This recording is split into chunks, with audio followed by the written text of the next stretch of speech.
예, 여러분 안녕하십니까. 자, 이번 2024년 2차 우리 경찰 공무원 채용시험 보시느라 수고가 많으셨습니다.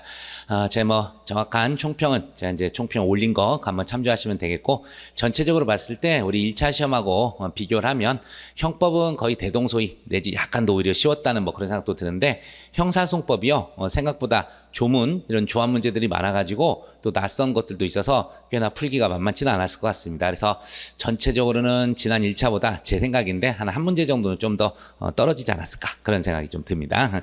자, 그래서 이제 자세한 총평은 여러분 참조하시면 될 것 같고, 저는 이제 바로 해설 좀 진행할게요. 자, 우리 이제 1번 문제부터 볼게요. 죄형 법정주의 가장 적절하지 않은 거.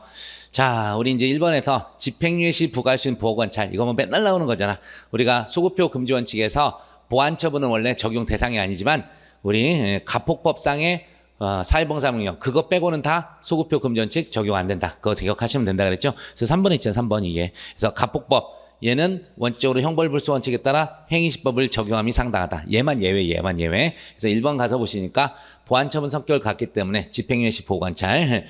자, 재판식 규정에 보관찰 받을 것을 명할 수 있다고 해석하는 거 형벌불소 원칙에 반하지 않는다. 이게 원칙 3번 예외. 자, 그다음 2번. 자, 운전면허를 받지 아니하고 자동차를 운전하는 행위를 대상으로 하는 교특법 운전면허 취소 사실 알지 못하고 자동차를 운전하는 경우, 자, 우리가 무면허 운전이거든요. 무면허 운전인데 얘가 운전면허 취소 사실 몰랐는데 무면허 운전을 처벌하면 돼요? 이거 과실범 아니라 고의범이에요. 그래서 당연히 그렇게 해석하는 것은 유추해석 금지 원칙에 반한다. 그래서 답이 2번이네, 2번.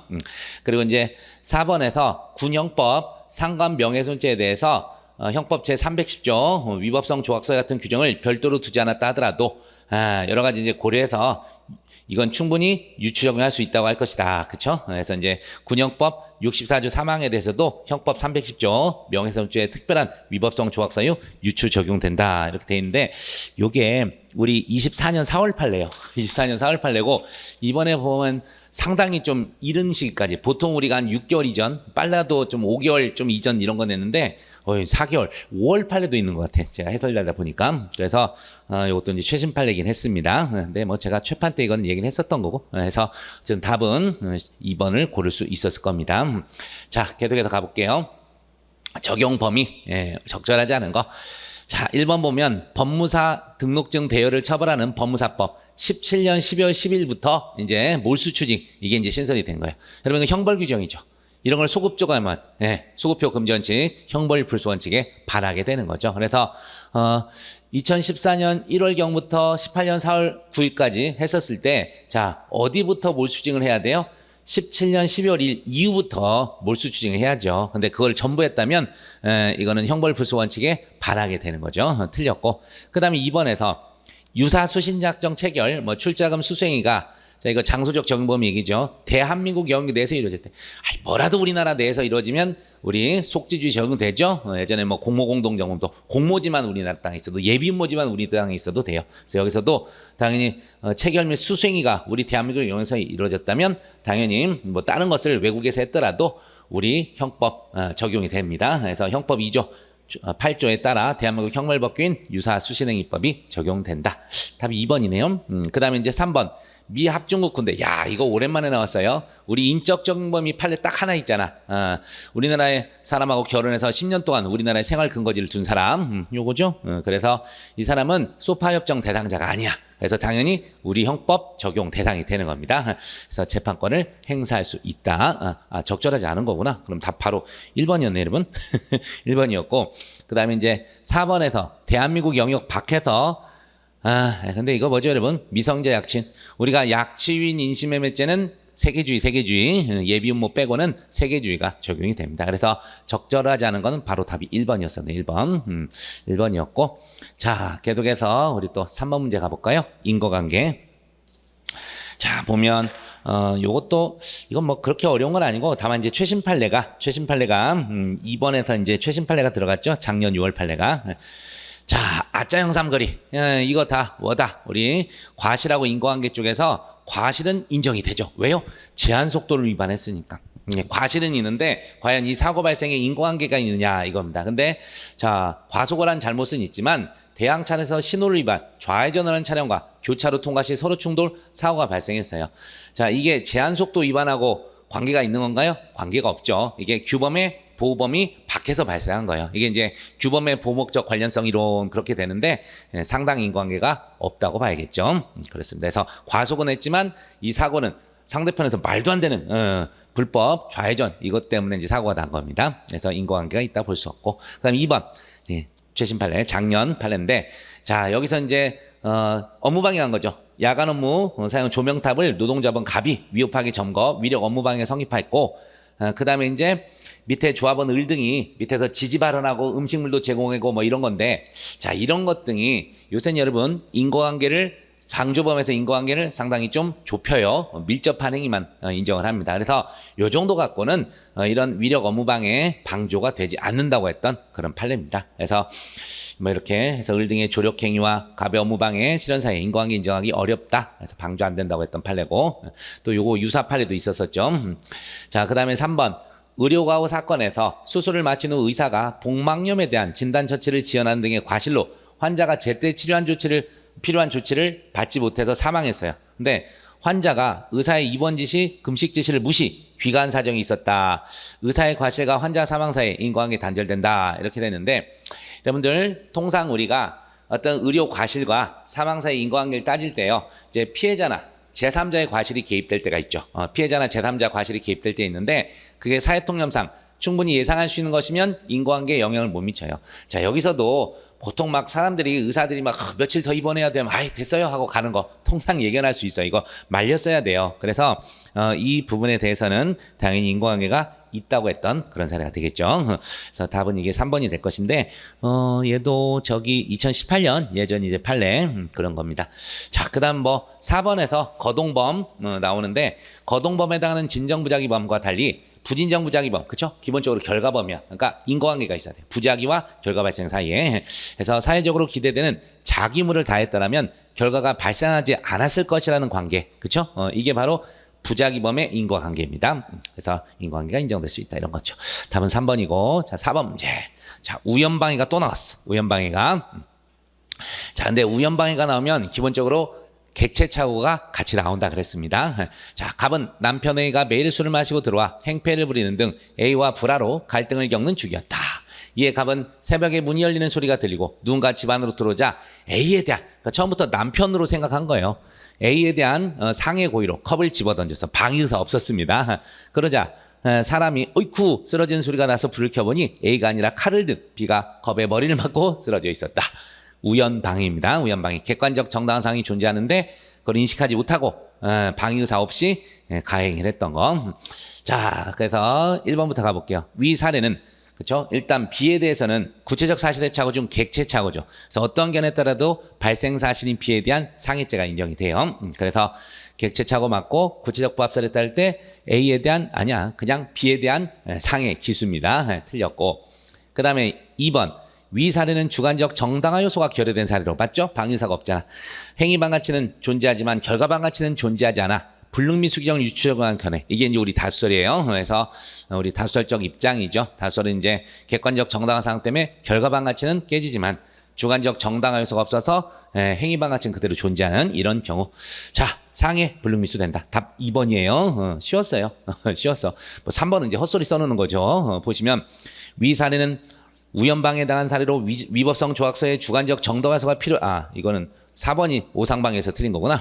3번은 쭉 하시면 주관적 정당화 요소가 필요하지 않다는 견해. 자, 이게 바로 뭐죠, 여러분? 결과반가치 이론론이에요. 그래서 위법성 조각사 이외에 주관적 정당화 요소가 필요 없어. 그냥 객관적 정당화 상만 있으면 바로 위법성이 조각된다는 견해예요. 자, 그런 견해에 따르면, 근데 이게 판례라고? 이것 때문에 틀렸죠. 여기서 우연방해 사례로 위법성 조각서의 주관적 정당화 요소가 필요하지 않다는 판례, 요것도 이제 틀렸고, 판례는 애매한 입장이에요. 근데 필요설은 맞아. 왜냐하면 12.6 사태에서 피난 의사가 없었기 때문에 긴급 피난이 되진 않는다 해서 일단 주관적 정당화 요소 필요설이죠. 하지만 여기에서 뭐 판례는 빼더라도 뒤에도 틀렸어요. 주관적 정당화 요소가 필요하지 않다는 견해에 따르면 객관적 정당한 상황만 있어도 위법성이 조각되거든. 그래서 무죄가 돼야 돼. 위법성 조각설. 그래서 틀렸고, 그 다음에 4번. 뭔 오상방이야. 틀렸어요. 자, 그 다음 계속해서 우리 5번 문제로 가봅시다. 정당행위. 적절하지 않은 거. 자, 여기서 이제 판례만 쭉 냈던 건데, 행위의 긴급성과 보충성. 여러분, 이거 제가 모의고사랑 이럴 때 되게 강조했어요. 꼭 나올 것 같다고. 우리가 이제 목적이나 동기정당, 수단방법 상당, 법익균형성, 최소침해, 그러니까 긴급보충성이죠. 마지막에. 이런 쪽에서 법익균형성이 결과방어치를 상쇄시키는 것이고 나머지는 행위방어치 상쇄시키는 요소예요. 근데 그 중에서 마지막, 그러니까 정확히 얘기하면 목적의 정당, 그러니까 목적이나 동기정당, 수단방법 상당성이 행위방어치 상쇄시키는 것이고 법익균형성이 결과방어치 상쇄시키는 거예요. 그런데 이제 마지막 남은 긴급성, 보충성. 걔들은 독자적인 요소가 아니라 수단의 상당성 판단할 때 고려 요소. 요게 이제 제 변호사 시험 쪽에서 이런 게 나왔었거든요. 따라한 거. 그래서 긴급성과 보충성은 수단의 상당성을 판단할 때 고려 요소 하나로 참작해야 되고 다른 실효성 있는 적법한 수단이 없는 경우를 의미하는 것이지 일체 법률적인 적법 수단이 그러니까 전혀 아무것도 없는 그런 경우를 얘기하는 것은 아니다. 맞습니다. 그다음에 2번. 군 인사법에 따른 얼차려 결정권자 아닌 상사계급의 갑이 우리 옛날에 행보관 청소불량 이런 걸 이유로 이제 뭔가 얼차려 시킨 거예요. 권한 없는 자입니다. 강요죄입니다. 강요죄. 그래서 정당행위로 볼 수 없고요. 그 다음에 3번에서 CCTV 설치 운영에 근로자들의 동의 절차나 노사 협의회에 협의를 거치지 않았다는 이유로 노동조합원 갑 등이 회사에서 설치 작동 중인 CCTV 카메라 51대 중 근로자들의 작업 모습이 찍히는 12대를 골라서 검정색 비닐봉지를 씌워 촬영을 방해했어요. 임시적으로. 그래서 정당의 성립 요건 중 수단 방법의 상당성을 인정할 수 없다 그랬는데 자, 저도 이거 최신 판례 실었는데 저는 이거 사실 별로 안 중요하다 생각했는데 나와버렸어요. 나와버렸고 자, 일단요 이게 뭐가 문제냐면 여러분들 자, 노사협의회 협의도 안 거쳤어요. 근로자들의 왠지 물론 자기들 회사 측에서는 아니 이게 안전 위해서 이런 거 우리 해주는 거다. 또 야간에 도난 이런 걸 방지하기 위해서 하는 거다. 이렇게 했지만 사실은 근로자들의 일 하는 걸 다 찍어가지고 사생활의 비밀과자 이런 게 다 침해될 수 있단 말이에요. 그리고 감시받는 느낌 이런 것들 때문에 막아버린 거거든. 그래서 자, 요 동네에 대해서 요 판례가 작년 이제 6월 판례인데요. 수단 방법 상당성 있다고 본 거예요. 여기서 이제 정당행위가 인정됐던 그런 사례입니다. 그래서 정상적으로 작동 중인 거 막아버린 것은 정당행위가 인정됐고 아직 이제 시험 테스트 이런 거 막았던 것은 정당행위가 안 됐던 그런 판례거든요. 근데 어쨌든 지금 CCTV 작동 중이었어요. 작동 중이어서 우리 근로자들의 사생활 비밀과 자유, 인격권 이런 거 보호하기 위해서 정당행위라고 했던 그런 판례입니다. 조금 어려웠을 것 같아요, 이거는. 자, 계속해서 4번. 아파트 입주자 대표의 회장이자 회의 소집권자인 갑이 자신이 소집하지 않은 입주자 대표의 소집 공고문을 공휴일 야간에 발견, 공고문에서 정한 입주자 대표의 개최일이 다음 날이어서 시기적으로 다른 적절한 방법을 찾기 어려워가지고 뜯어내버린 거야. 자기가 입주자 대표 회장인데 자기가 소집권자로서 소집을 한 적도 없는 이런 대표회의가 열린다고 공고가 붙은 거예요. 이거 막아버린 거. 일단 송계죄 구성계하다 하지만 정당행위로 위법성이 지적된다고 했던 얘도 최신 판례죠. 얘도 언제 거냐? 얘도 근데 얘는 좀 됐네. 21년 판례. 12월 30일 판례인데 어쨌든 요것도 어쨌든 5번 문제는 아주 쉽지는 않았어요. 됐고. 자, 6번 법률의 착오. 이런 건 이제 우리 또 판례 나와주니까 고맙습니다 하고 풀면 이제 되는 그런 내용인데 자, 보시면 적절한 거 1번 자기가 법령에 죄가 되지 않은 것으로 오인하는 이는 오인의 정당한 이유 때 안에서 형을 이런 말 없어요. 그냥 벌하지 아니한다 돼 있습니다. 벌하지 아니한다. 우리 다수는 이제 책임 조각 이렇게 보는데 어쨌든 벌하지 아니한다 이렇게 돼 있죠. 틀렸고. 그다음에 두 번째 사인 갑이 현행범 체포하면서 자신의 집 창고에 24시간 이상 감금해도 허용된다.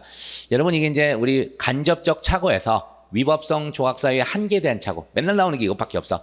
가둬도 된다. 내일 아침까지 가둬도 된다. 이게 위법성 조각사유 한계에 대한 착오입니다. 그래서 금지착오 유형에 포함된다고 보는 것이 일반적 견해예요. 자, 그 다음 3번. 얘는 그러니까 판례는 아니었네. 우리 예전부터 잘 나오던 거고. 3번. 오인의 정당한 이유가 있는지 여부를 판단하는 과정에서 위법성 인식에 필요한 노력의 정도, 지적 인식 능력 기준설입니다. 행위 당시의 구체적 상황에 행위자 대신 법률가나 관련 분야의 전문가가 아닌 사회 평균을 두고 이 평균의 관점에서 판단해야 되며 행위자가 속한 사회 집단에 따라 달리 평가되면 안 된다 했는데 자, 지적 인식 능력 기준설이라 그랬죠. 그래서 자기를 기준으로 해야 되지.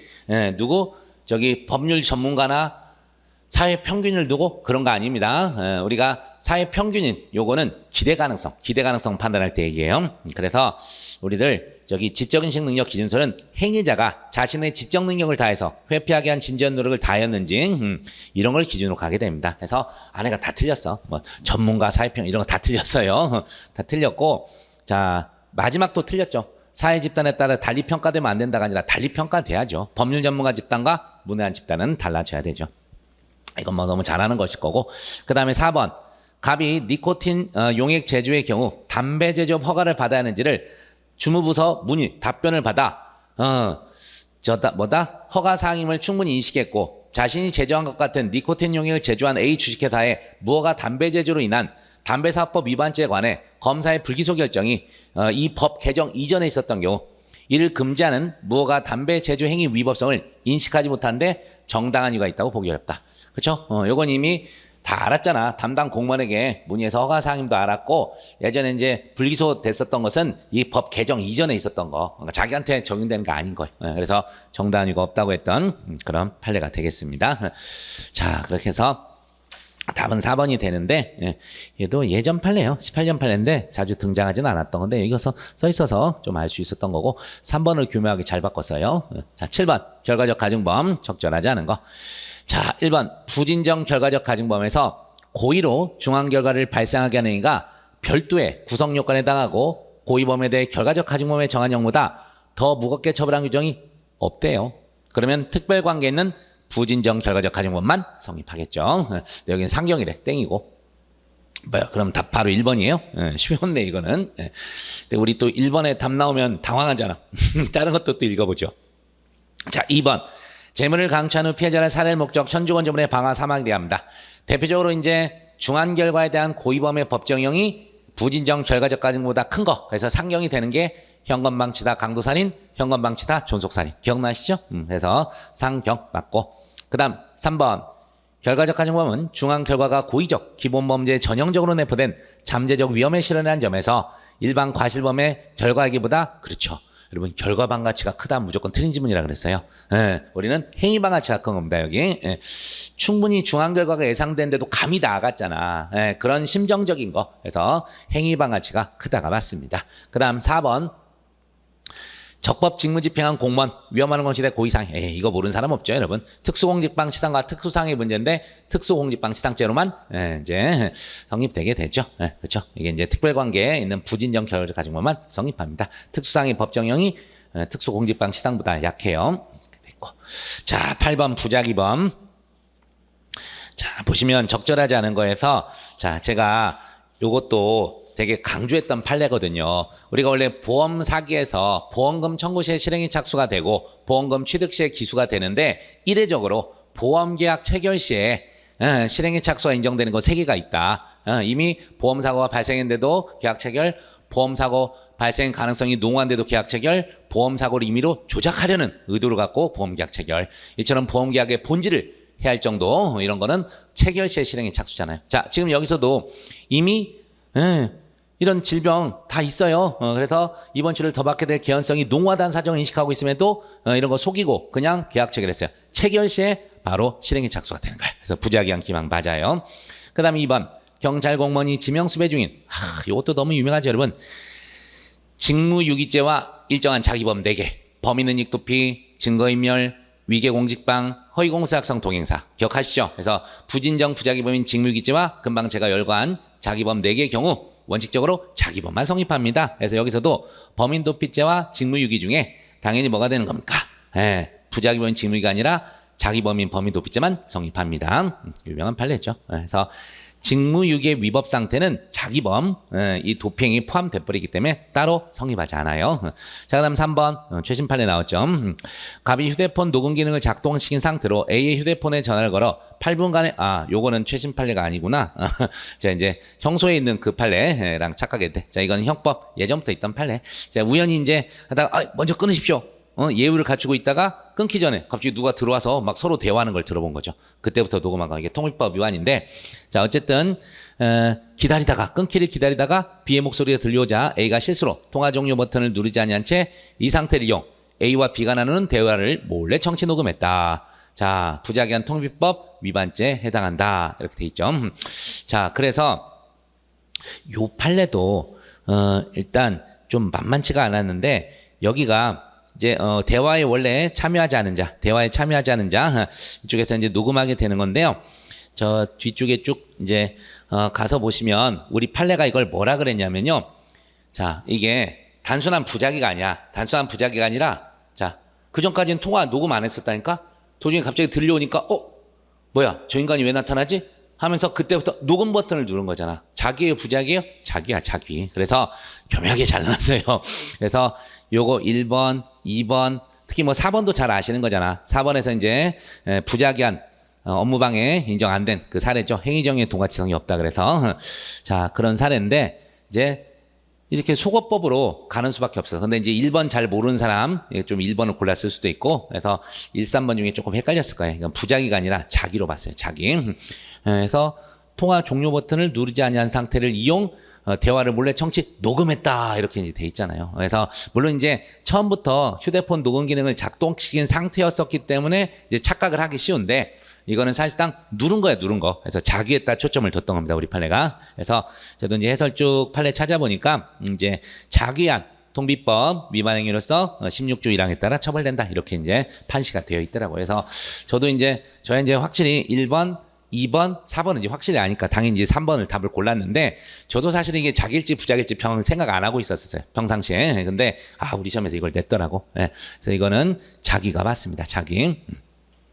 봐요. 그래서 이제 조금 어려운 문제들이 좀 숨어 있었어요. 우리가 이제 경찰학이 너무 우리를 괴롭히는 바람에 우리 이제 정신이 없었겠지만 형법도 그렇게 쉽지만은 않았네. 자, 9번 가봅니다. 다음 설명 중 옳지 않은 것을 모두 고르는 것은, 자, 갑은 의리를 살해할 것을 예상 도와주기에 칼을 빌려줬지만 의리 실행에 착수해 나가지 않은 경우 갑은 살인, 우리 예비방조 없어요, 여러분. 예비방조는 없습니다. 땡이고. 그 다음에 갑이 타인의 사망을 보험사고라는 생명보험계약을 체결함에 있어 제3자가 피보험자인 것처럼 가장 체결하는 과정에서 고의로 보험사고를 일으키는 의도를 가지고 보험계약을 체결했대요. 처음부터. 그랬다면 갑의 행위는 보험사기 예비행위에 해당한다 했는데, 아까도 제가 얘기했죠. 세 가지. 보험사고가 이미 발생했는데도 보험계약 체결. 보험사고 발생 가능성이 농후한데도 보험계약 체결. 보험사고를 임의로 조작하려는 의도를 가지고 보험계약 체결. 자, 뭐예요, 여러분? 이게 세 번째잖아요. 보험사고를 일으키는 의도를 가지고 보험계약 체결. 이 즉시 실행이 착수가 된다니까. 그래서 틀렸어요, 여러분. 어려웠죠. 그 다음에 디귿. 갑이 A녀를 강제추행할 목적으로 범행 장소를 답사한 등 예비행위했는데, 해석하기도 여러분 제가 뭐라 그랬어요? 강제추행은 예비가 없다 그랬어요. 예비뭐가. 강간, 중강간, 뭐 유사강간, 그 다음에 강도상해, 물론 딱 하나, 미성년자 의제강간 강제추행, 거기에서만 강제추행이 있어요, 여러분. 예비음모가. 그래서 틀렸습니다. 그 다음 리을. 갑이 A를 살해하기 위해 치사량에 필요한 독극물 100g을 모던 중 양심의 가책을 느껴 자의로 중지해서 예비의 중지, 판례는 인정하지 않습니다. 그래서 답은 전부 틀렸어요. 그래서 답 4번이 되겠습니다. 자, 또 10번 한번 가보겠습니다. 공동정범, 적절하지 않은 거. 자, 1번 보시니까, 공모 공동정범에 있어서 공모자들이 공모한 범행을 수행한 도중에, 이거 유명한 판례죠. 부수적 다른 범죄가 파생 충분히 예상되는데도 외면한 채 그냥 나간 거예요. 자, 그래서 결국은 예상되던 범행들이 발생했다면 공모자들 사이 범행 전부에 대해서 기능적 행위지배 인정해서 공모 공동정범 처벌됐죠. 그럼 2번, 공동과고 의사는 단의 범행이 시감에서도 제재하지 않냐고 용인한 것만으로는 부족하고죠. 부족하고. 요 정도는 방조에 불과해요. 여기서 틀려버렸네. 반드시 특정한 범죄행위를 하기에 일체가 되어 서로 다른 사명인 이용, 자기사 실행에 옮기는 것을 내용으로 한다? 아니에요. 여기서 틀렸어요. 여기서 틀렸고. 자, 그 다음 3번. 범인도피죄에서 공범자의 범인도피행위 도중에, 자, 우리가 범인도피죄가요, 계속범이거든. 도중에 가담하면 공동정범 방조범 될 수 있어요. 그래서 스스로 범인도피행위를 계속하면 사후간에 공동정범이 될 수 있습니다. 그 다음, 회사 직원이 영업비밀 경쟁업체 유치를 스스로 이끌이해 무단 반출했을 때 바로 기수입니다. 반출한 후에 위 직원의 접촉, 영업비밀을 취득하려 한 자는 업무상 배임죄 공동정범이 될 수 없다. 왜요? 배임죄는요, 뭐다 여러분? 상태범이야. 기수가 바로 종료거든. 그러니까 우리가 최소한 공동정음이나 방조가 되려면 기수 즉 종료 이전에 가담을 해야 돼요. 근데 무단 반출했을 때 업무상배임은 기수이자 종료라니까 그 뒤에 접촉한 사람은 업무상배임죄 공동정음 방조범이 될 여지가 없습니다. 그래서 답은 3번에서 이거 예전부터 자주 나왔던 거라서 찾을 수 있었을 겁니다. 자, 계속해서 11번 독립행위 경합 제가 19조 동시범 원칙하고 263조 그 예외 특례를 한번 보죠. 적절하지 않은 거 1번 2인 이상이 상호 의사 연락 없이 동시에 범죄 구성력에 대한 했대요. 의사 연락 없이 원칙적으로 각각 죄를 논해야 되는데 상호 의사 연락이 있어서 공동정음이 성립한다면 독립행위 경합 즉 동시범 문제는 제기될 여지가 없죠. 네. 그 다음에 2번 독립행위가 경합하더라도 결과 발생의 원인이 분명하대요. 인과관계가 판명됐다고 그럼 그자만 기수가 되는 거죠. 그래서 인과관계 인정된 행위라는 행위자는 의도한 범죄의 기수가 되고 결과 인과관계 판명되지 않은 자는 미수 또는 무죄가 되겠죠. 그래서 무죄가 되는 이유는 미수범 처벌 규정이 없으면 무죄가 된다는 얘기입니다. 자, 계속해서 3번 263조 동시범은 그렇죠. 상해와 폭행에 관한 특별 규정. 그래서 상해, 폭행치상, 상해치사, 폭행치사 판례에 따르면 이 4개만 적용되죠. 그래서 보호법을 달리하는 강간치상에는 적용될 수 없고 그 다음 4번 263조 동시범은 상해 결과 발생한 경우에 적용되기 때문에 시간적 차이가 있는 독립된 상행이나 폭행이나 경합 사망 결과 일어나고 원인된 행위가 판명되지 않은 경우 적용할 수 없다? 얘기했잖아. 상해치사, 폭행치사도 적용되고 동시 또는 이시 다 됩니다. 네, 됐습니다. 그래서 답은 깔끔히 4번이 되겠습니다. 12번 공범과 신분. 자 보면 여기에서도 기억, 허위공문서 작성 및 동행사 진정신분범이죠. 작성을 아니는 공무원만 주체될 수 있는 신분범. 그래서 공무원이 아닌 사람 허공장 및 동행사로 처벌하려면 당연히 특별 규정이 있어야죠. 신분이 이제 의제가 돼야 돼요. 공무원으로. 그래서 없으면 안 되는 겁니다. 맞고. 그 다음에 형법 152조 1항 2항. 자 이제 단순위증 모해위증인데 우리 판례가 모해목적 위증, 모해목적을 분위정 신문으로 봤죠. 그래서 이는 33조 단서 신문 때문에 형의 경중이 달라지는 경우에 해당한다. 맞습니다. 그 다음 디귿 업무상 임무라는 신분관계 없는 자가 있는 자와 공모하여 업무상 배임죄를 범합니다. 자 일단 우리 판례 신분관계 없는 자도 33조 본문에 따라서 진정신분범인 배임죄 사무처리자치위 분위정신분범인 업무자치위 둘 다 부여받아요. 그래서 업무상 배임죄 공범이 성립은 하되 처벌은 단서에 따라서 단순 배임으로 가게 되겠죠. 근데 여기 뭐라고 돼 있어? 업무상 배임 공동정음 성립? 업무상 배임 처벌? 뒤에가 틀렸네. 그래서 갔고요. 그다음에 리을도 또 있네. 치과 의사가 환자 대량 유치를 위해 치기공사들에게 이거 유명한 거잖아요. 지가 스스로 하면 무면 의료행위가 안 되는데 남 시키면 불법이 전염이 돼요. 그래서 무면허 의료행위 교사범이 성립하게 되죠.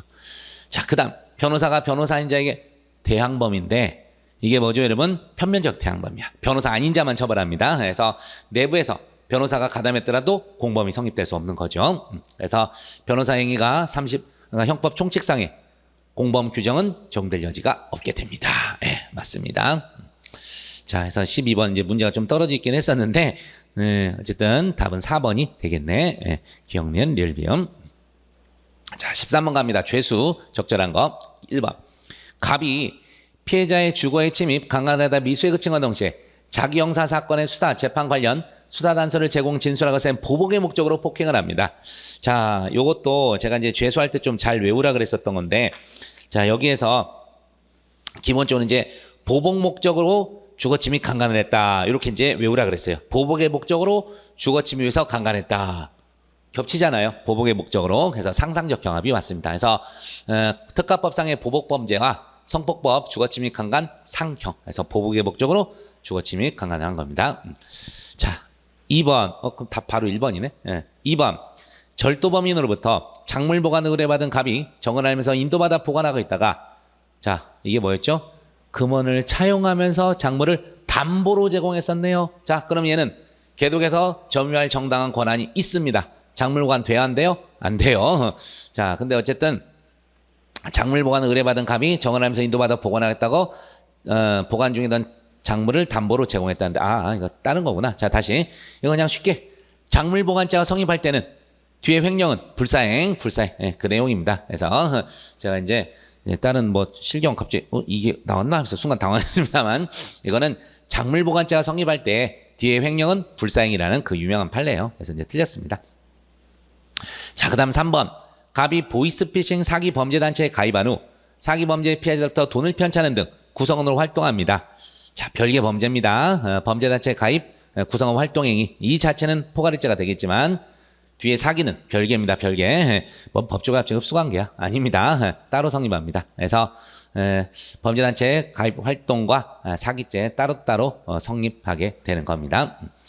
틀렸고 그 다음에 4번 갑이 쭉 했는데 피해자 AB, 부부인 피해자 AB에게 토지를 매수 분필, 분양해서 원금 및 수익금을 지급하겠다면서 기망 후 공동재산인 건물이에요. 공동재산인 건물.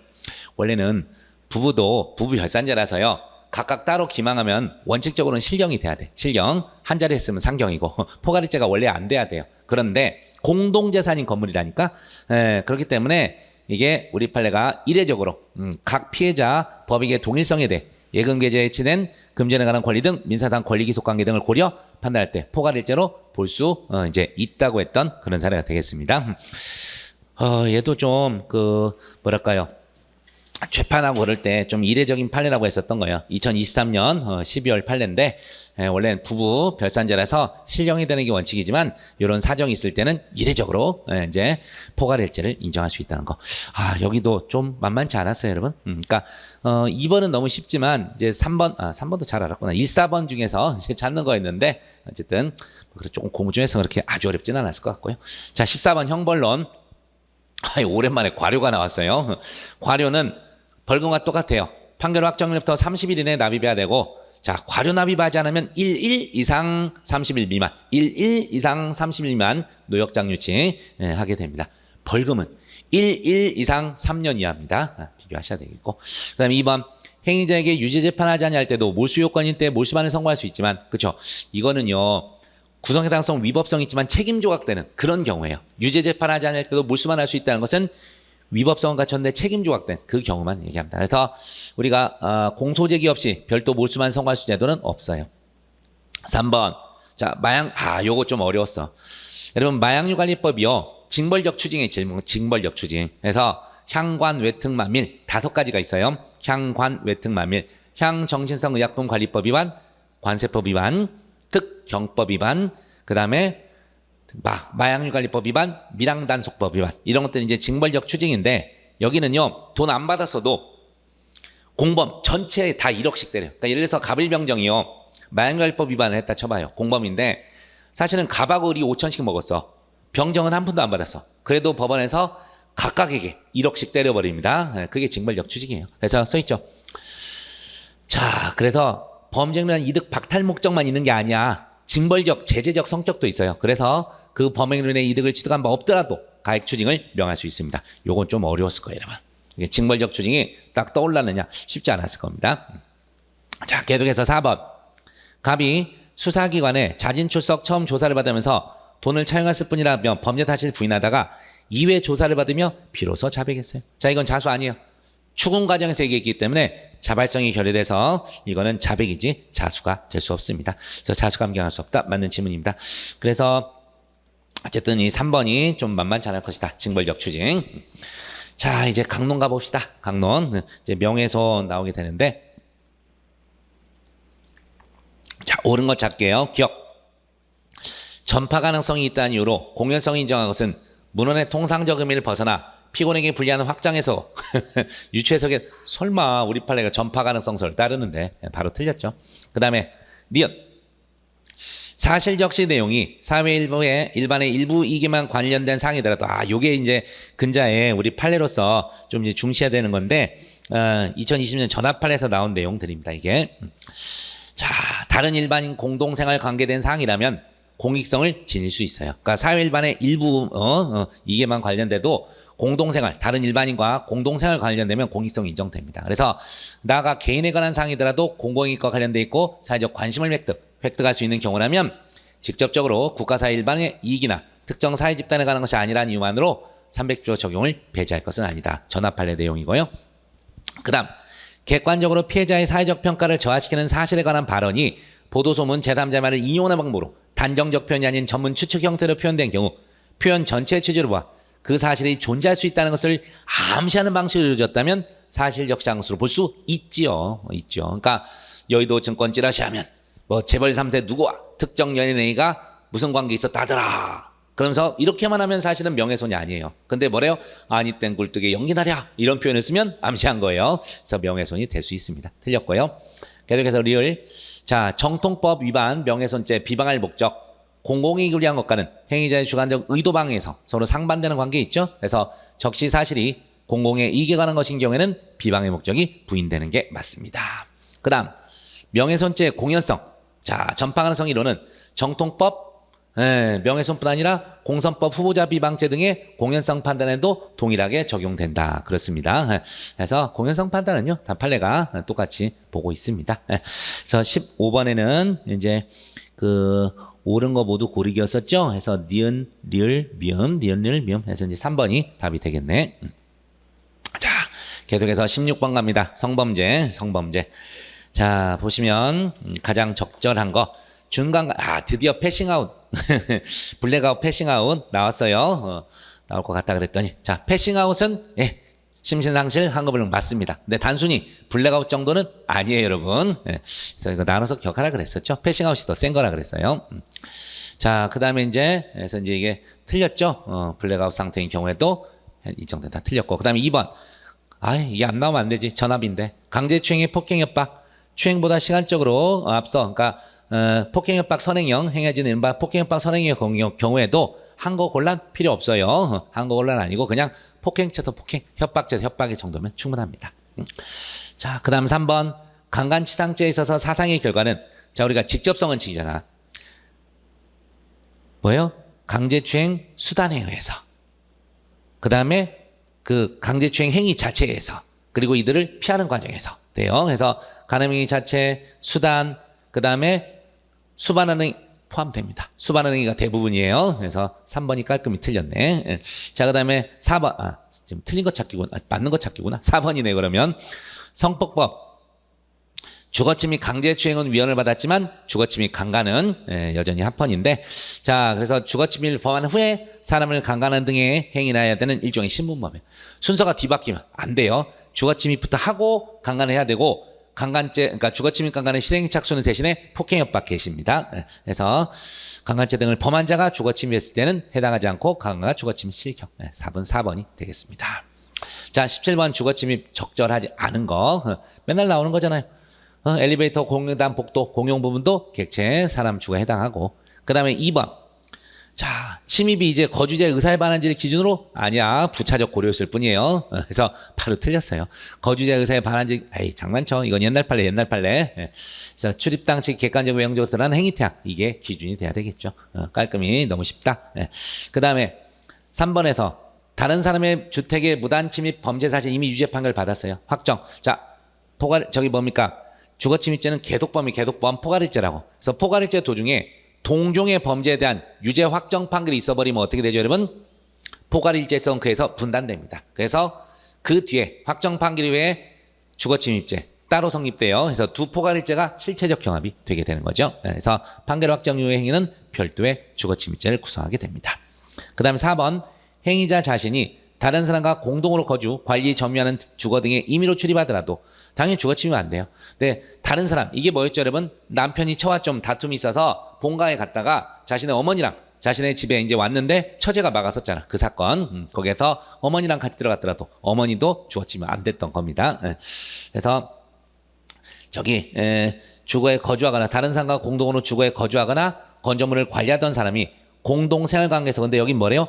이탈하거나 사실상 지배관계를 상실한 경우 등 특별한 차이. 근데 있는 경우네. 그 판례랑 좀 달리 갔네요. 그런 경우에는 주거침입이 될 수 있는가. 이게 이제 원래 있던 판례를 살짝 틀어놓은 거예요. 그래가지고 예외를 써준 거야. 이미 공동생활관계에서 이탈했거나 주거 등에 대한 사실상 지배관계를 상실했다. 그러면 주거침입이 되는 거예요. 원판례를 조금 틀어내서. 근데 답이 너무 2번에서 확실해가지고. 자, 18번 업무방해 적절하지 않은 거. 1번. 의료인이나 의료법인 아닌 자가 의료기관을 개설, 운영하는 행위뿐 아니라 무자격자에 의해 개설된 의료기관에 고용된 의료인이 환자를 진료한 등 행위 또한 당연히 반사회성을 떼요? 아니죠. 의료기관에 고용된 실제 의사 자격이 있는 의료인이 환자를 진료한 것은 업무방해 업무가 업무방해에서 보호되는 업무가 맞죠. 그래서 비교해서 기억해야 되는 거죠. 그래서 아이고 이것도 뭐 1번에서 바로 손을 들어줘 버리네. 자, 그다음 2번 컴퓨터 등 정보 처리 장치에 정보를 입력하는 등의 행위가 입력된 정보 등을 바탕으로 업무를 담당한 사람의 오인 착각 부재를 일으킬 목적으로 행해졌다면 직접 대상을 안 했더라도 당연히 위계 업무 방해가 될 수 있다는 거. 예전에 그죠. 인증번호 받아서 대리 투표해놓고 이제 직접 투표한 것처럼 속여가서 경선 업무 담당자의 업무를 방해했던 사례입니다. 자, 그다음 3번 형법상 업무 방해 말하는 위력. 그렇죠? 최신에 쓴 거야. 이렇게 이런 것도 다 포함되는데 적어도 그러한 위력으로 피해자의 자유수를 제압하기에 충분하다고 평가될 정도는 돼야 돼. 그래서 위력이라는 게 사람의 자유의사를 제압하기에 족한 세력이거든. 그러니까 족할 정도는 돼야 되죠. 그다음 4번 피해자에 대한 폭행이가 동일한 피해자에 대한 업무방해 수단 옛날부터 있던 거죠. 상경입니다. 상경. 흡수된다고 볼 수 없고 상상적 경합. 그래서 택시기사 그 사건에서 업무방해와 공동폭행, 폭처법상 공동폭행이 상상적 경합이 됐던 사례입니다. 19번 재산죄. 그러니까 올해 재산죄가 이번에 얼마 안 나왔어요. 다른 때 이제 개인적 법익에서 재산죄가 꽤 많이 나오는데 이번에 아마 4개 나왔나? 아마 그럴 거예요. 그래요. 비재산죄 4개, 재산죄 4개. 자, 적절한 거 1번. 형법 333조 후단의 강도죄, 즉 재산상 이익을 객천한 강도죄에서 재산상 이익이란 재물을 포함한 모든 재산상 이익을 말하는 것으로 적극적 이익이든 소극적 이익이든 묻지 않는다. 이런 얘기가 지금 나와 있죠. 그래서 우리가 이제 강제 이득죄 해서 여기에 대해서는 우리가 이제 특히 이제 경제적 재산설이죠. 우리 판례에 따르면 이제 경제적 재산설을 택합니다. 근데 이제 뭐 때문에 틀렸어요? 제가 아까 잠깐 얘기했잖아. 웬 재물을 포함이야. 우리 강도죄는 재물 또는 재산상 이익이라 그래서 나눠 있어요. 그래서 야, 이거 교묘하게 이거를 틀게 놨어. 사실 이거 잘 안 보일 건데. 그다음에 2번. 갑이 상대로부터 금품이나 재산상 이익을 받을 것을 약속하고 성행을 합니다. 그러니까 처음부터 성매매를 전제로 한 거야. 이 대가 사기죄 객체인 재산상 이익 맞습니다. 틀렸고. 그다음에 3번. 갑이 피해자를 폭행 협박 매출 전표의 허위 서명 이를 교부하다 소지한 경우 갑이 신용카드 회사에 매출 전표를 제출하더라도 금액 지급을 거절할 수. 근데 상관없어요. 우리는 외견상 재산상 이익을 얻을 것이라고 인정되는 사실관계만 있으면 돼요. 그래서 이미 여기서 폭행 협박 매출 전표의 허위 서명하고 교부받은 순간 재산상 이익은 취득한 걸로 봅니다. 그래서 현적 취득할 필요 없고 재산적 이득을 얻을 것이라고 인정되는 그 사실관계만 있으면 충분히 취득했다고 볼 수 있습니다. 틀렸고요. 이것도 유명한 판례죠. 그다음에 4번. 사기로 편취한 재물 재산상 이익의 가액을 구체적으로 산정할 수 없는 경우 편취한 재물 재산상 이익의 가액이 5억 이상, 50억 이상인 것이 구성요건 일부로 되어 있는 특경법 적용할 수가 없어요. 형벌도 가져가는 특경법은 당연히 적용할 수 없죠. 아니, 특경법은 최소한 가액이 산정이 돼야 돼. 최소한 5억 이상의 취득 가액이 산정이 돼야 되는데 그게 안 되면 적용될 수가 없죠. 그래서 답은 4번입니다. 이제 특별법이긴 한데 우리 쪽에서 익숙하진 않지만 그래도 시험에서 좀 내놨어요. 자, 계속해서 20번 횡령 적절하지 않은 거 1번 동업재산은 동업자의 합유죠. 그래서 존속하는 한 사람이 동업재산을 보관 중 이미 횡령하게 되면 지분 비율에 따라 횡령한 금액 중 지분비를 초과한 부분 아니야 여러분. 항상 얘기하지만 공유 납유할 때 지분이 있거든요. 뭐 다른 데서도 뭐 지분 계약이 있었을 때 실제 지분에 따라서 산정돼서 자신 앞에 특정이 되기 전까지는 무조건 타인 소유예요. 그래서 여기서도 지분 비율에 상관없이 전부가 횡령이 되게 되는 거예요. 답은 바로 1번 이렇게 되겠네. 자, 계속해서 2번 보면 사기 범행의 공범이 아닌 계좌명의. 그러니까 이게 뭐죠? 계좌명의인이 자기 통장이 범죄에 사용될 걸 모르고 빌려준 거예요. 자, 해서 송금이 취한 경우에 계좌명의는 피해자로 해서 그쵸? 신의치상 보관관계, 차고송금사를 유추해서 그래서 횡령이 되어버립니다. 맞고. 자, 그 다음에 여기서 3번은 또 뭐예요? 알고 빌려줬네. 사기 범행이 이용되는 사정을 알고 빌려줬어요. 자, 자기 계좌 송금된 돈 임의로 인출하더라도 사기 피해자의 별도 횡령 안 되죠. 이게 이제 비교죠, 비교. 맞고. 그 다음에 4번. 금전 수수를 수반하는 사무처리 위임받은 사람이 그 행위에 기해 위임자를 위해 제3자로서 수령한 금전. 누구 거예요, 여러분? 위탁자, 위임자 거예요. 그래서 위임을 받은 사람이 이미 위임의 취지대로 사용하지 아니하고 마음대로 채권의 상계 충당했다. 당연히 횡령입니다. 목적이 정해져 있는데 다른 용도로 써버린 거예요. 그래서 상계 정산하기로 했다는 특별한 사정이 없는 한 당초 이만 취지에 반하기 때문에 횡령이 되게 되는 거예요. 네, 됐고. 계속해서 21번 작물죄 가장 적절한 거. 1번 단순히 보수를 받고 본범을 위해 작물을 일시 사용을 목적 작물 건네받았다. 작물 보관이 되지 취득이 되지는 않습니다. 그 다음에 2번 작물 인정을 모르고 보관하던 중 도중에 알게 됐다고. 이것 때문에 아까 제가 헷갈렸던 거예요. 작물 보관이 여기 있는데 자 정당한 반환청과 행사를 어렵게 하고 위법한 재단 상태를 유지시킨 때는 작물 보관죄가 성립될 수 있습니다. 그래서 문제는 이제 여기서 점유할 정당한 권한이 있으면 작물 보관이 안 되게 돼. 근데 여기서 이제 그런 말이 없죠. 작물 인정을 알았으면서도 계독 보관 피해자 반환청과 행사를 어렵게 했다면 작물 보관이 될 수 있죠. 3번. 자, 3번 작물 인정을 알면서 작물을 취득 양도 운반 보관하려는 당사자에서 연결. 자, 우리 작물 알선죄는 김 사장 좋은 물건이 있는데 볼 거야? 하는 순간 기소해 여러분. 그래서 계약이 성립되지 아니하였다거나 작물의 점유가 실제로 이정되지 않았더라도 알선은 성립됩니다. 틀렸고. 자, 4번도 맨날 외워야 되는 거잖아요. 그러면 업무상과실 중과실 작물죄는 뭐다? 가중 요건이 아니에요. 가중적 구성 요건이 아니고 왜요? 단순과실 작물죄가 없거든. 그래서 가중처벌 규정이다. 틀린 지문이 되는 거죠. 옛날부터 잘 나오던 거.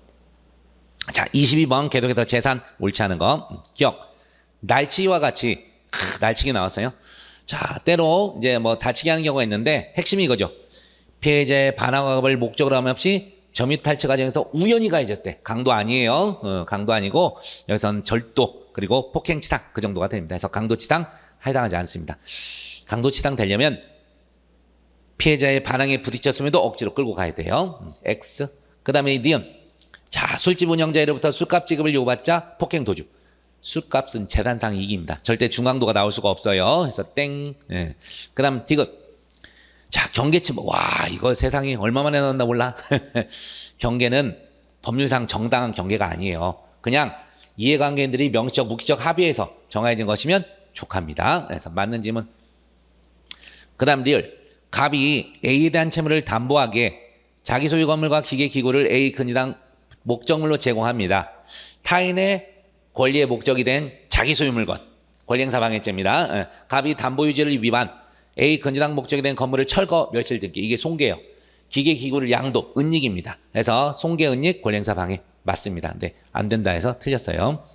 그 다음에 사업 비용을 대납하는 것을 조건으로 갑 소유의 건물 5층에 임시로 거주하고 있는 A가 비용을 입금하지 않자 갑이 A 가족을 내쫓을 목적으로 5층 현관문에 설치된 갑 소유의 디지털 도어락의 비번을 변경할 것을 갑의 아들에게 지시 도어락의 비밀번호 을이 변경합니다. 자, 이거 누구 소유라고요? 갑 거예요. 갑 자신이 짓을 했으면 권리행사 방해가 됐겠지만 아들 을 소유자 아닌 자를 시켜서 했거든.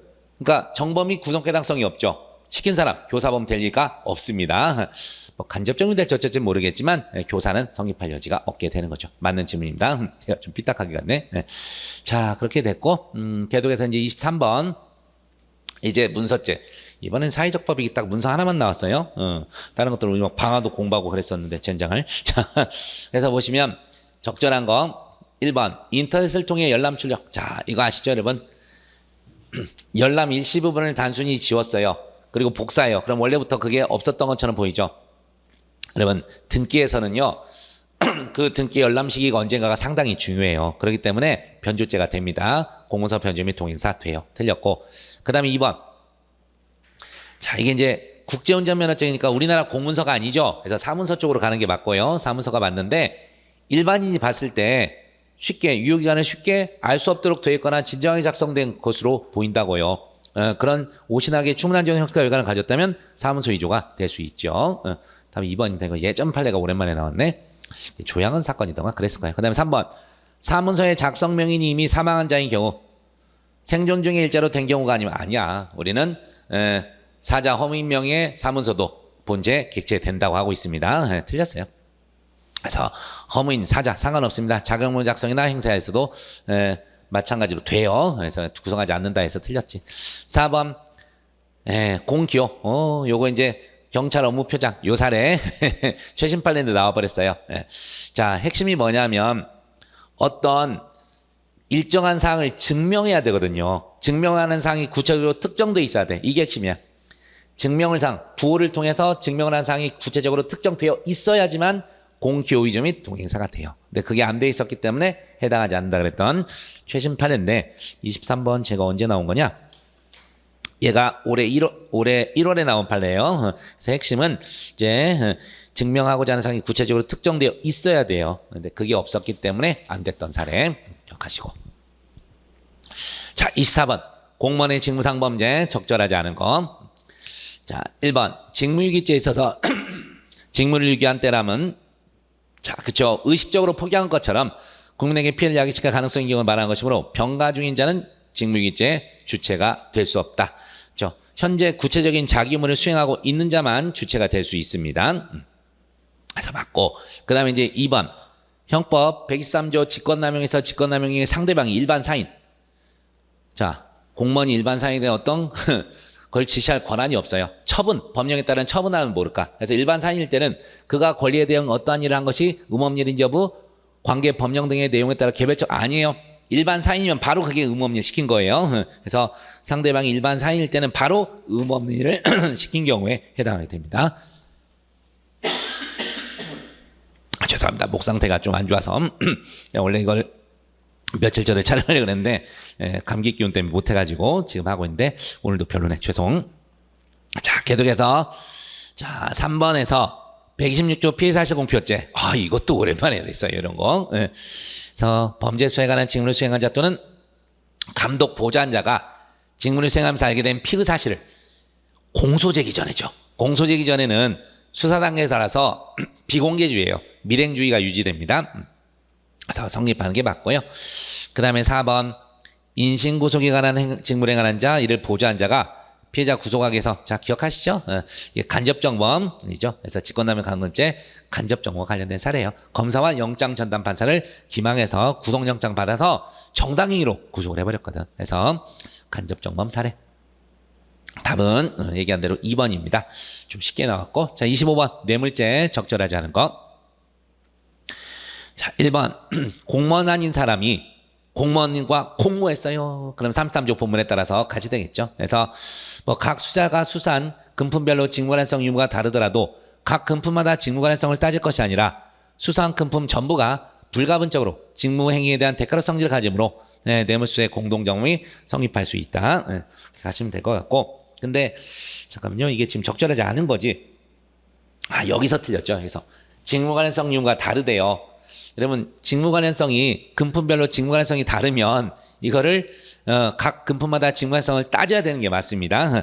요게 2024년 3월에 나온 판례예요. 올해 3월 판례인데 자 이제 제 찾은 이제 해설에 가면 뭐 어떻게 돼 있냐면 그 행위마다 직무와의 관련성 여부를 가릴 필요가 있다. 그렇게 돼 있어요. 그러니까 직무관련성이 서로 다를 때는 그래서 공무원이 아닌 사람과 공무원이 공모하여 금품을 수사한 경우에도 각 수수자가 수사한 금품별로 직무관련성 유무를 달리 볼 수 있다면 각 금품마다 직무와 관련성을 따져 뇌물성을 인정한 것이 책임주의 원칙에 부합한다. 이게 이제 판례 입장입니다. 그래서 최신 판례를 좀 어렵게 내놓은 거예요. 그래서 이것도 조금 맞추기가 만만치 않았을 것 같은데.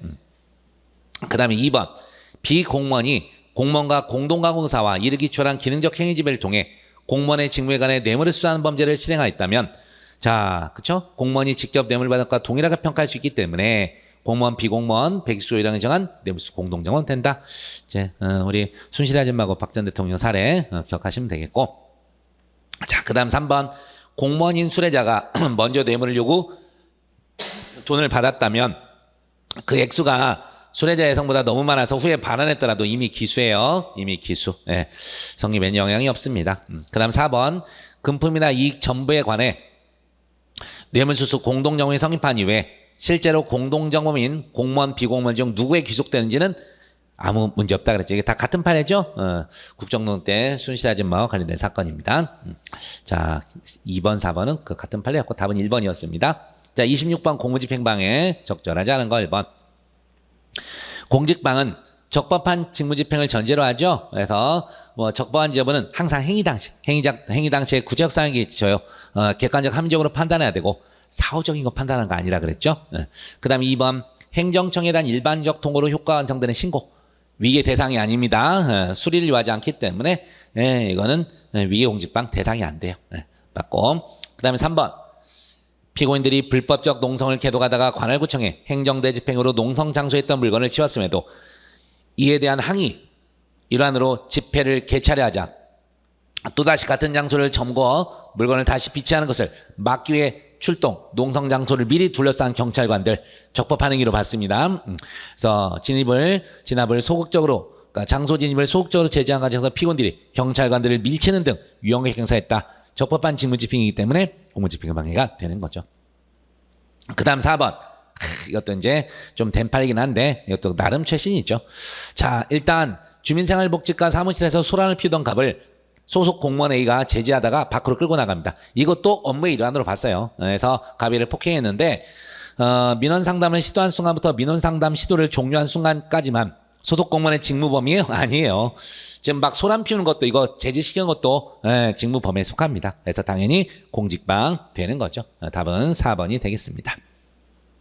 자, 27번 위증보고 옳은 거 기억. 헌법 12조 2항 불이익진술 강요금지 원칙을 구체한 자기부재 거부 특권에 관한 것이거나 증언거부 사유가 있음에도 증언권을 고지받지 못함으로 인해 증언거부 행사하는데 사실상 장애가 초래됐대요. 그러면 위증이 안 되게 되는 거죠.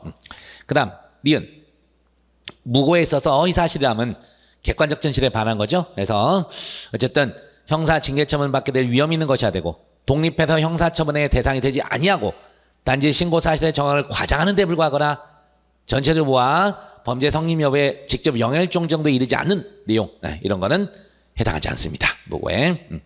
그 다음에 디귿 위증을 범한 자가 자수자백 필요적 감면이잖아요. 근데 이때 재판 확정 전에 필요적 감면 사유라는 것인데 위 자백의 절차에 관해서는 공소한 사건을 다루는 기관에 대해 자발적으로 고백한 것뿐 아니라 위증 사건의 피고인 피해자로서 법원 수사기관 신문에 의한 고백도 자백이 돼요. 그러니까 자수와 자백을 구별할 줄 알아야죠. 자수는 자발성을 요하지만 자백은 그걸 요하는 게 아니에요. 그래서 추궁 과정에서 얘기해도 되는 거예요. 그래서 틀렸고요. 자, 계속해서 리을 고소인이 고소장을 접수하더라도 수사기관의 고소인 출석 요구에 응하지 않음으로써 그 단계에서 수사 중지를 의도하고 있었고 더 나아가 피고소인들에 대한 출석 요구와 피의자 신문 등의 수사권까지 발동된 것은 의혹하지 않았다 하더라도 아니야. 상관없어요, 여러분.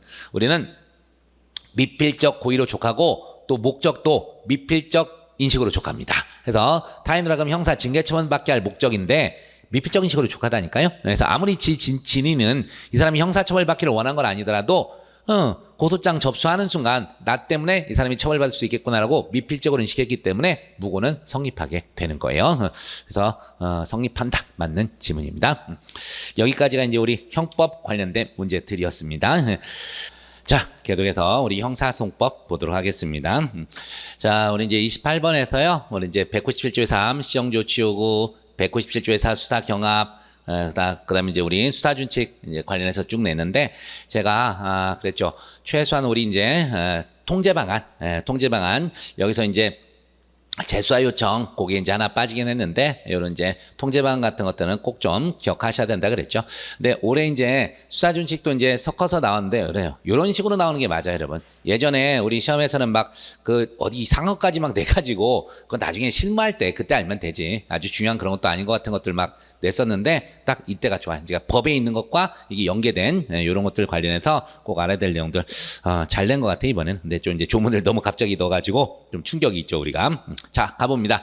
1번 검사는 사경관리 수상당국 수사 과정에서 법인남이죠. 법인남 수사권 남용 해서 이제 법인남 법령 위반 인권 침해 수사권 남용 의심되는 사실의 신고가 있거나 그런 사실을 인식한 때에 사경관에게 사건 기록 등본의 송부를 일단 요구할 수 있죠. 요구한 다음에 이제 확인을 해야 되니까. 2번 위의 일에 따라 검사로부터 등본의 송부를 요구받은 사경은 지체 없이 검사에게 등본을 송부해야 되고 이 경우 사경은 요구받은 날부터 7일 이내 사건 기록 등본을 검사에게 송부해야 된다. 그래서 통상 우리가 이제 7일 이내 이제 하게 됐죠. 우리가 법에서 원칙은 7일. 그다음에 3번 검사는 사경관과 동일한 범죄 사실을 수사하게 된 때 이때가 이제 수사의 경합이 되는데 사경관에게 사건 송치를 요구할 수 있는데 다만 그 내용 이제 구체적인 서면으로 해야 되고요. 4번에서 나와 있죠.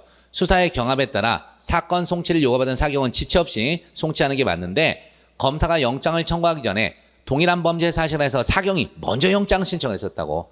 그럼 여기가 수사를 좀 더 많이 진척한 거잖아요. 영장 신청할 정도면 객관적 혐의까지 있었으니까. 그래서 사경은 해당 영장이 된 범죄 사실을 계속 수사할 수 없다가 아니라 이게 이제 이례적으로 이제 사경이 계속 수사를 하게 되는 경우죠. 그래서 우리 이제 법 197조의 4 2항에 있는 거예요. 그래서 단서에서 검사가 영장을 청구하기 전 동일한 범죄 사실에 관해 사경이 영장을 신청한 경우에는 해당 영장 기재된 범죄 사실을 계속 수사할 수 있다. 이렇게 되어 있는 거예요. 자, 됐고.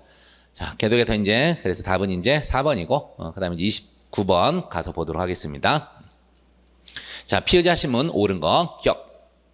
검사 사경은 피의자를 신문하기 전에 진술하지 않을 수 있다는 것 이제 진술거건 고지해 주는 거죠. 이런 조력받아서는 고지해야 된다. 이 내용을 틀리게 내진 않아요, 여러분. 걱정 마세요. 자, 그다음 니은 검사 사경은 피의자의 연령 등 고려해서 자 피의자에게 신뢰관계자 동석은 임의적이죠, 임의적. 그리고 이제 피해자일 때 피해자도 뭐 불안한 피해자는 임의적인데 다만 뭐요? 13세 미만이거나 장애 피해자일 때는 필요적이죠. 부득이한 사정이 없는 해줘야 돼. 근데 여기서 뭐라고 돼 있어요?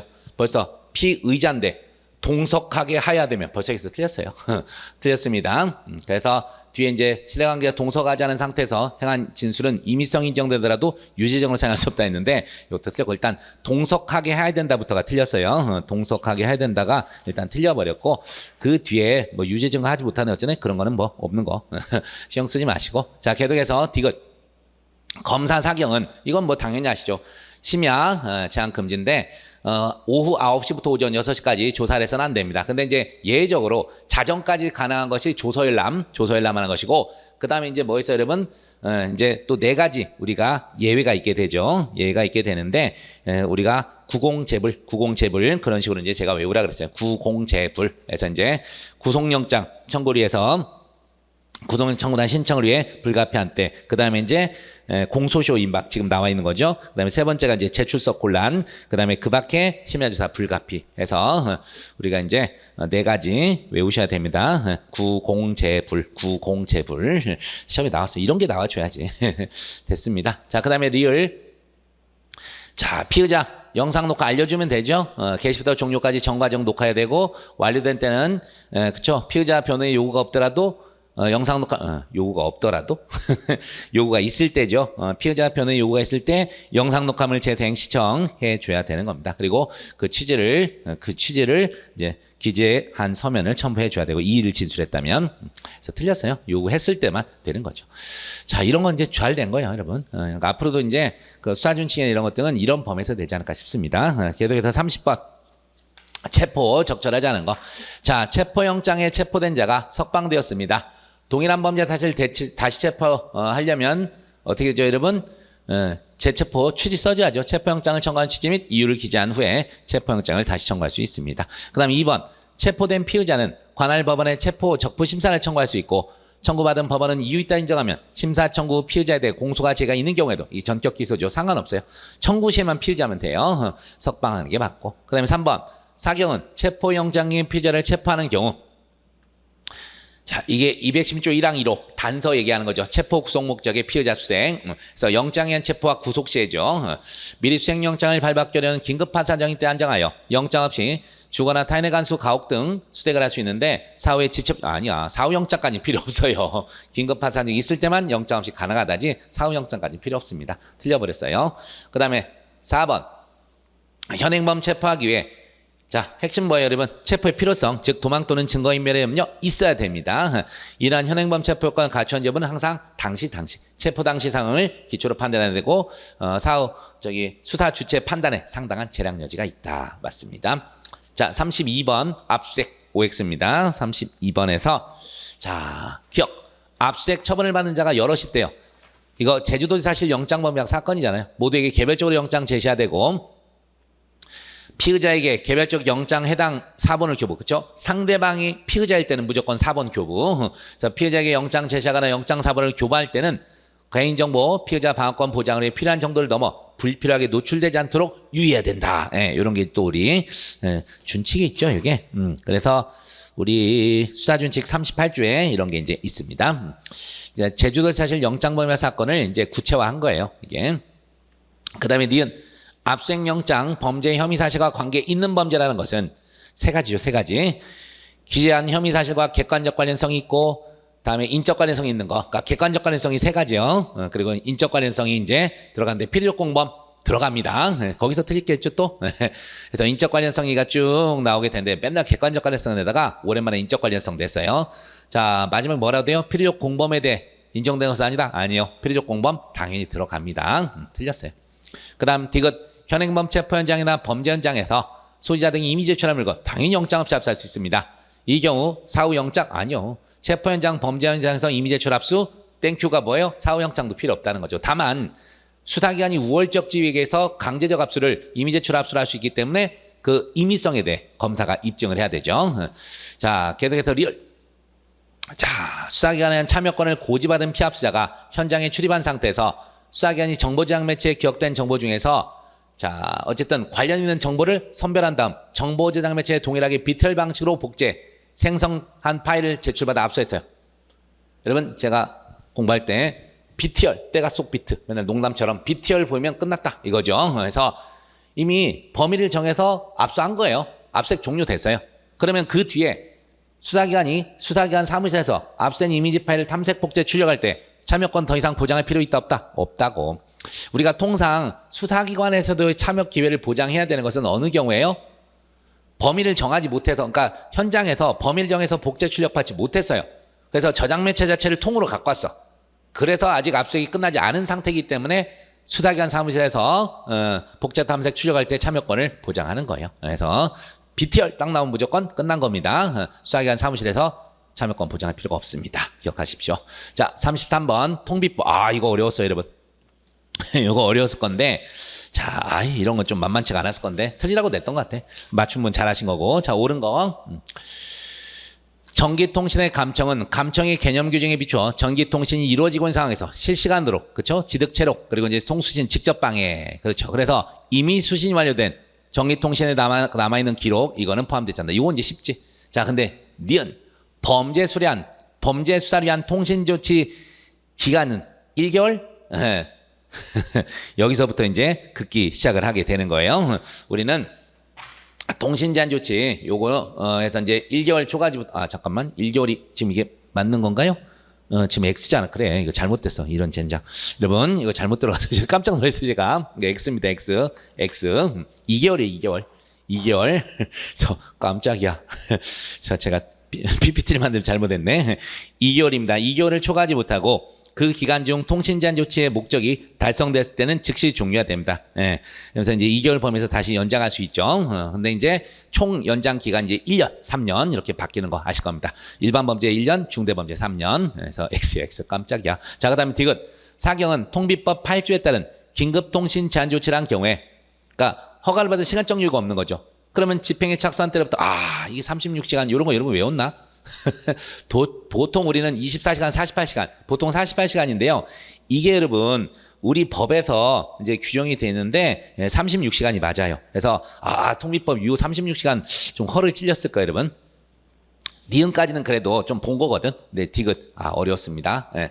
그래서 36시간 이내에 법원의 허가를 받지 못한 때 해당 조치를 즉시 중지하고 해당 조치로 취득한 자료를 폐기해야 된다. 지금 이게 니은 디귿이 거꾸로 들어갔구나. 니은 디귿이 거꾸로 들어갔습니다, 여러분. 니은 디귿이 거꾸로 들어갔어. 그래서 지금 기억이 오고 니은이 X, 디귿이 옵니다. 이런 참 이렇게 돼 있고요. 죄송. 어쨌든 니은 디귿 이거 만만치 않았어요. 니은 디귿 이걸 이렇게 낼 줄은 몰랐고, 이 36시간 아마 이게 한번 기출됐기 때문에 앞으로도 또 기출될 가능성이 꽤 있습니다. 자, 계속해서 사경은 통신 제한 조치를 집행한 사건에 관해 검사가 공소를 제기하거나 제기하지 아니한 처분의 통보를 받은 때는 30일 이내 감청의 대상이 된 전기통신 가입자에게 통신 제한 조치를 집행한 사실과 집행기간 기간 등을 서면으로 통지해야 된다 있는데, 자, 여기 보면 여기 기소 중지 또는 참고인 중지 결정은 포함한다 이렇게 돼 있는데, 자, 여기서도 이 괄호 이건 제가 틀리라고 냈다니까. 우리 법에서요 기소 중지, 참고인 중지 결정을 제외한다야. 왜냐하면 이제 잘 생각해봐요. 이게 통신 제한 조치 집행이 이제 끝냈을 때, 그래서 검사가 공소 제기하지 않거나 제기하지 아니한 처분, 이게 종국 처분이잖아요. 공소 제기하거나 제기하지 않거나. 근데 기소 중지나 참고인 중지는 아직 끝난 게 아니잖아. 피의자가 숨어버렸거나 유력한 그 목격자가 숨어버린 이런 경우에 잠정적으로 중지한 거예요. 기소 중지나 참고인 중지는. 그렇기 때문에 통지를 해주면 안 되지. 제외입니다. 제외. 이것까지 내놨어요.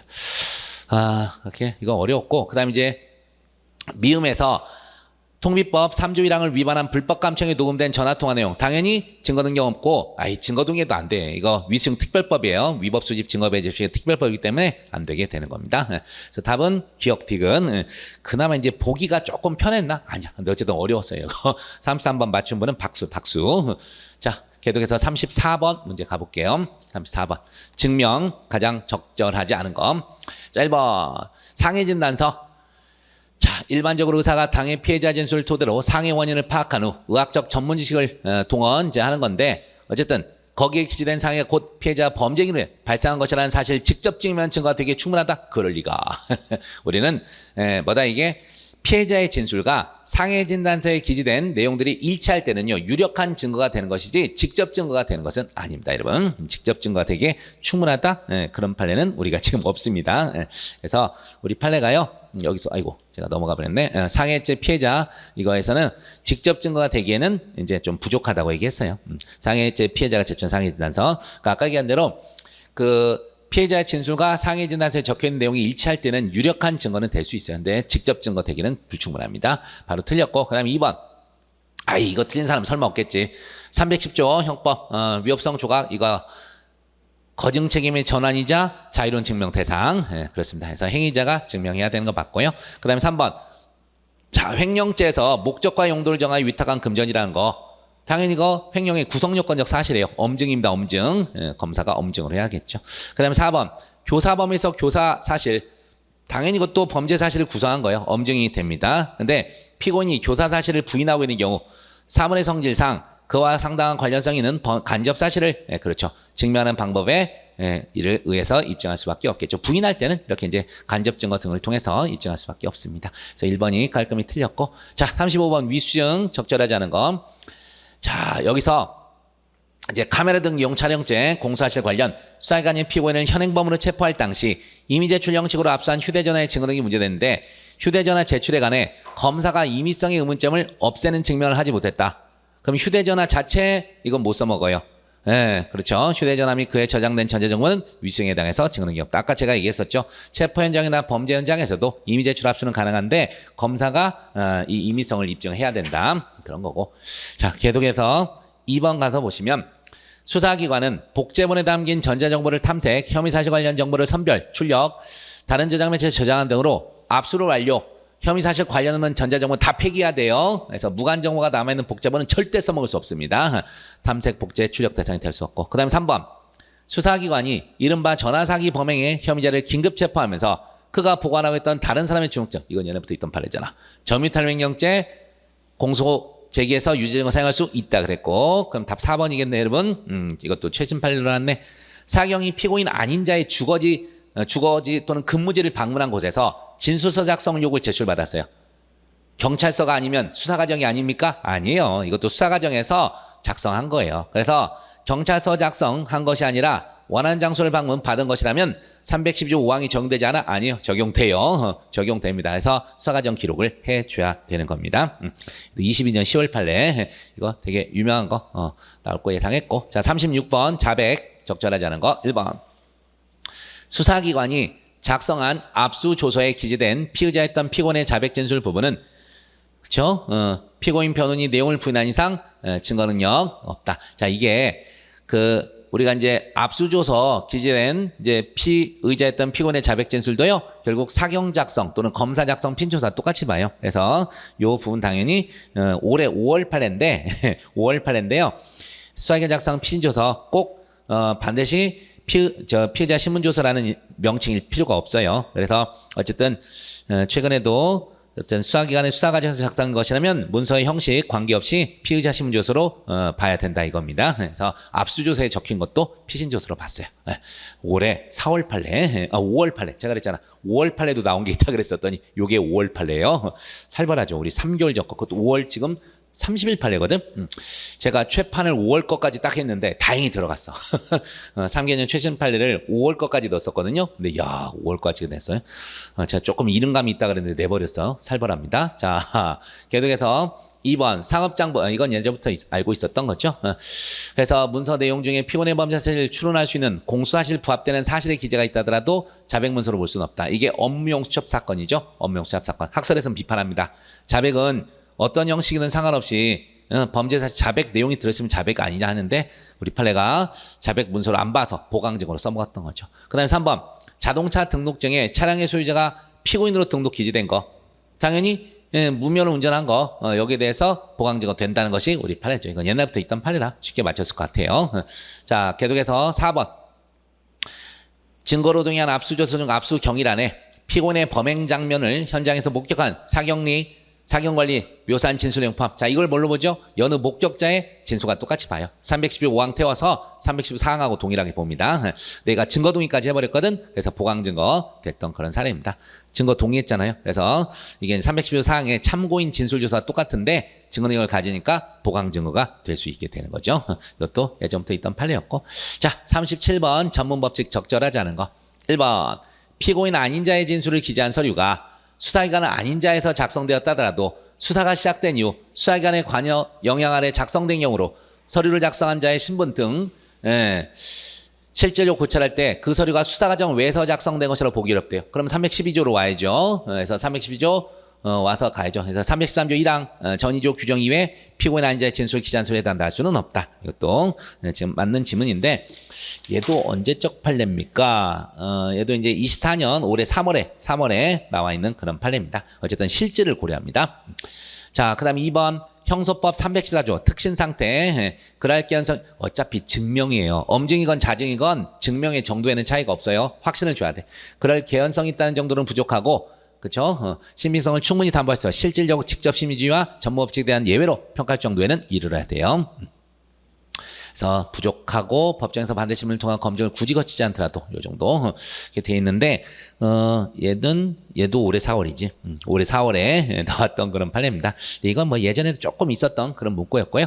그 다음에 3번 을로부터 갑이 도둑질한 것을 보았다라는 발언을 들은 A가 법정에서 증언할 때 자 보시면 갑의 절도 범행에 대해서 이 진술이라면 전문 증거가 됐을 거예요. 하지만 을의 명예훼손 이건 진술의 존재 자체가 유증 사실이죠. 그래서 전문법칙이 적용될 수가 없죠. 전문증거 아닙니다. 조심하셔야 돼요. 을의 갑에 대한 명예훼손이잖아요. 거꾸로 갑의 절도였으면 전문법칙이 적용되는 게 맞아요. 근데 을의 명예훼손이니까 을이 말한 것을 A가 직접 듣고 말한 거라서 본래 증거 원본 증거입니다. 응용 문제 3번 틀렸고 자 그 다음에 4번 체포구속 접근 옛날부터 나왔죠. 315조 안 됩니다. 315조 아니에요. 당연히 증언 서류는 아니다 이런 거고. 자 38번 역시 전문증거 적절하지 않은 거 1번 수사기관이 참고인 조사 과정에서 211조 1항에 따라 영상 녹화물 다른 법률 다리 규정안 등 특별한 사기 없나? 그쵸. 독립증거 사용할 수 없고. 2번 갑은 악덕 사채업자 A와 채무변제 문제로 시비가 붙자 홧김에 A를 살해한 혐의로 기소됐는데 갑의 친구 B는 공판정에서 갑이 다에게 악덕 사채업자는 죽어도 싸다. 내가 이를 없애버렸다라고 말한 적이 있습니다.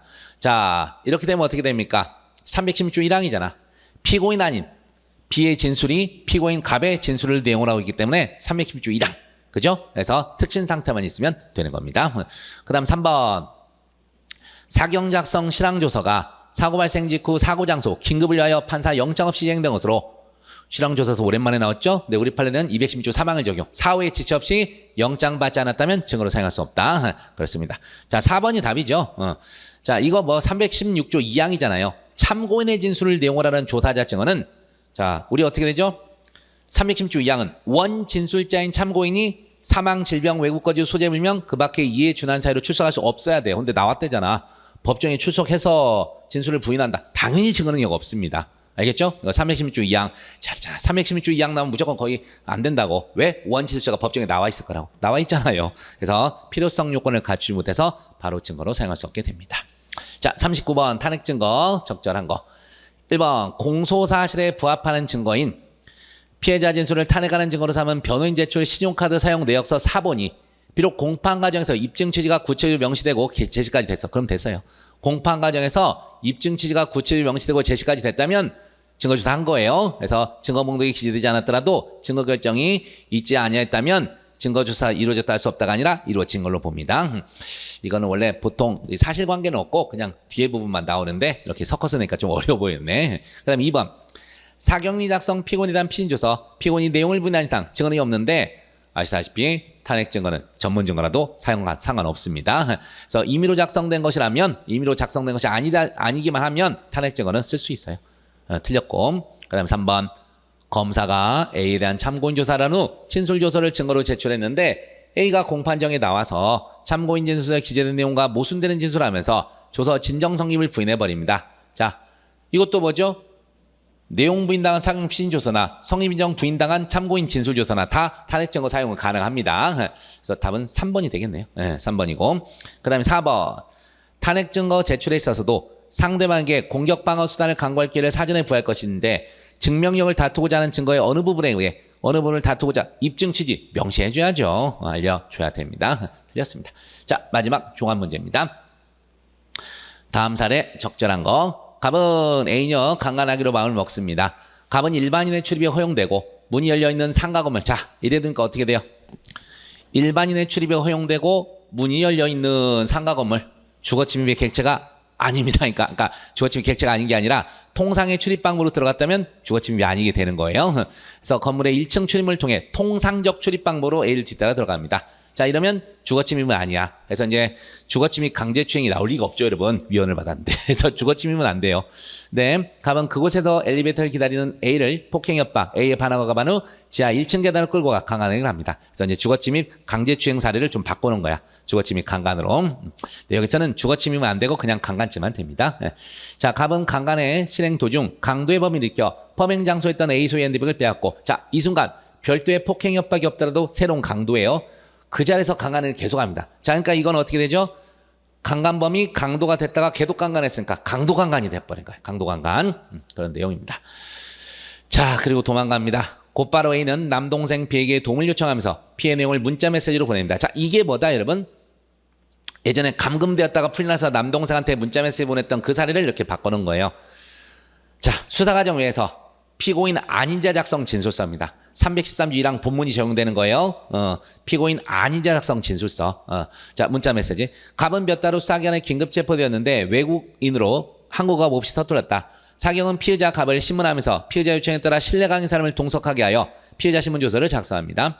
자, 갑은 위 범죄 혐의로 기소됐고 검사는 B로부터, 남동생 B로부터 피해 내용이 담긴 문자 메시지 촬영한 사진이죠. 원본이 아니잖아. 사본. 그러니까 여기에 대해서는 아까 제가 얘기했죠. 이 문자 메시지는 313조 1항 본문이 적용돼서 작성자이자 원진술자인 A가 성립인정 인정하면 되고요. 그 다음에 이거는 촬영한 사진, 원본이 아니기 때문에 누가? B가 원본과 정확히 동일하다는 점을 인정하면 되는 거예요. 그걸 인정하면 됩니다. 자, 그런 내용들이다. 가볼게요. 1번. 갑이 A를 뒤따라가 상가 건물 1층에 들어가는 행위는 건조물 침입 아니라고. X. 그 다음 2번. 위 사례에서 갑에게는 강도 강간 아니에요. 강간강도 실경이 아니라 강도 강간이라 그랬어요. 강도 강간. 3번. 사경은 갑에 대한 피신조서를 작성하면서 동석한 신뢰강의 사람이 갑을 대신 진술하도록 해서는 아니 되지만 만약 동석한 사람이 갑을 대신 진술한 부분 어디로 가야 돼요? 312조 사항으로 가야 돼요. 참고인 진술조서로 봐야 돼. 그래서 피의자의 진술이 기재한 것에 해당한다? 이거 아닙니다. 땡땡. 답은 3번이 되겠네요. 잠깐. 기재했다면 그 피의자 진술을 기재한 것에 해당한다 했는데 적절한 것 찾기구나. 깜짝이야. 지금 다 틀린 거죠. 저 갑자기 3번이 X인데 가장 적절한 것 찾기였네요. 자, 4번. A와 B가 법정에 출석하여 A는 사진 속 문자 메시지 내용이 자신이 작성해 보낸 것과 동일함을 확인하고. 자, 그러니까 이게 바로 뭐예요?